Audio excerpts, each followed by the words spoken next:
Assalamualaikum warahmatullahi wabarakatuh. Nama saya Kiki Novita Ratnasari. Saya peserta sekolah paralegal.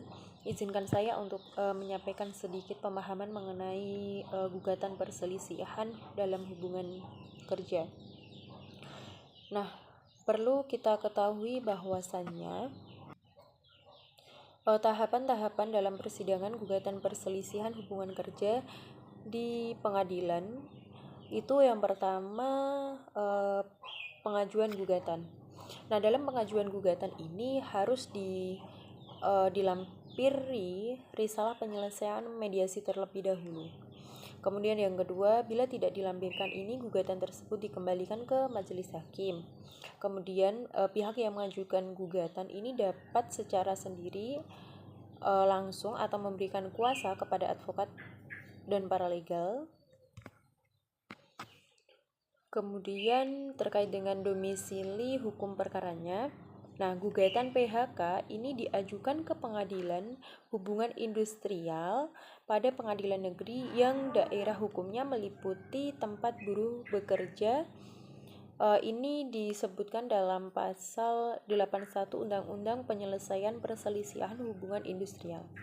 Kemudian yang kedua, batas waktu atau kadaluarsa dari gugatan PHK adalah 1 tahun sejak diterimanya atau diberitahukannya keputusan PHK dari pihak seorang pengusaha.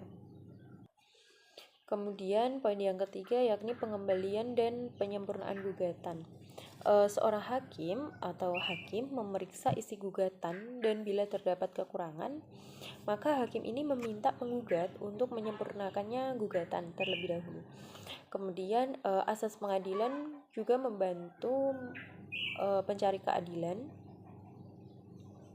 Jadi pengadilan ini membantu pencari keadilan dan berusaha mengatasi segala hambatannya dan rintangannya untuk dapat tercapainya peradilan yang sederhana, cepat, dan biaya ringan. Nah, kemudian ada gugatan secara kolektif. Gugatan yang melebihi 1 orang itu dapat diajukan secara kolektif dengan memberikan kuasa hukum.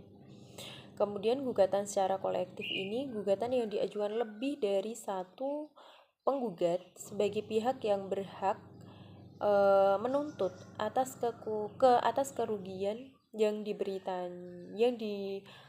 dideritanya mempunyai kepentingan langsung mengenai pokok perkara yang digugat.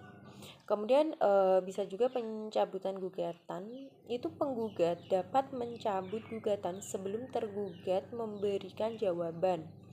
Kemudian jika tergugat sudah memberikan jawaban, maka ini harus disetujui oleh tergugat.